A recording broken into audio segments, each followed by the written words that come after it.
I didn't really go looking for this job that I have now. You know, I started out as a volunteer with the first Circle of Friends group that we had at Fellowship.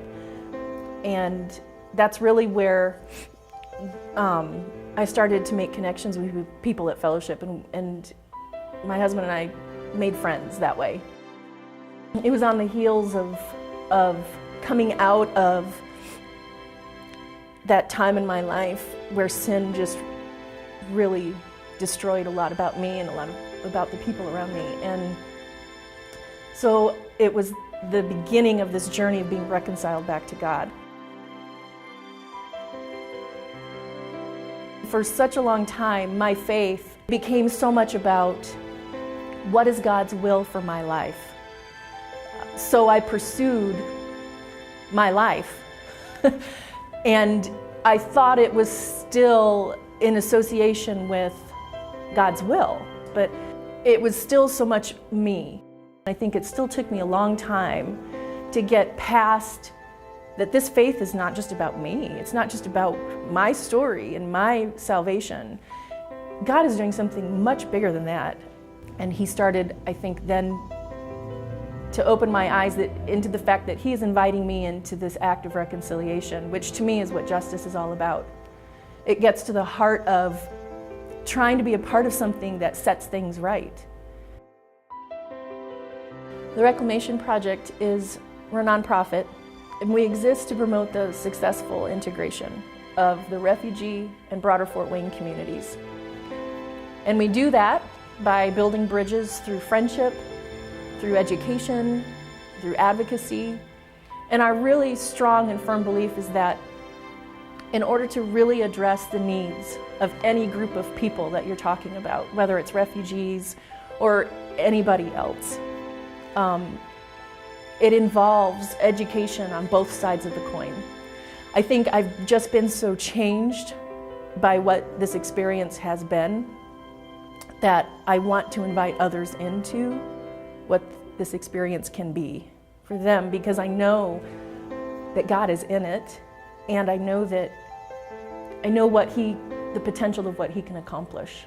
I know what the potential is that God can accomplish through this type of discipleship journey, encountering people that really have such a different culture from what we know here in the States, that come from such different backgrounds and stories and extreme suffering. And I know what it did to awaken my heart and open my eyes. It's an invitation, really, to join this aspect of discipleship into what justice looks like and what the big picture of that is. Whether it's issues that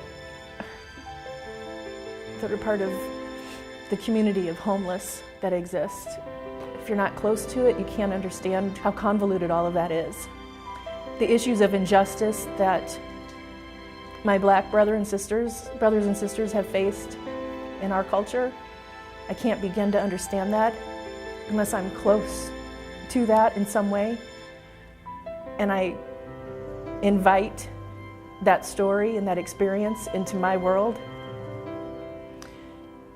The injustice that my refugee friends have faced, I can't understand that unless I'm close to it and I walk alongside of it. People who are financially at risk, I don't understand all of what that is unless I'm close to it, or else I've experienced myself what that is. You know, and I think that is so much of who Jesus is and who He was when He came to earth. You know, He left glory. And we, in our majority culture again, we think of it in terms of He came here to save us from our sin, which is true. But the full gospel is not just about saving us from our sin. It's that He came to be close. Emmanuel, God with us. He was and He is with us. And He is near to the brokenhearted.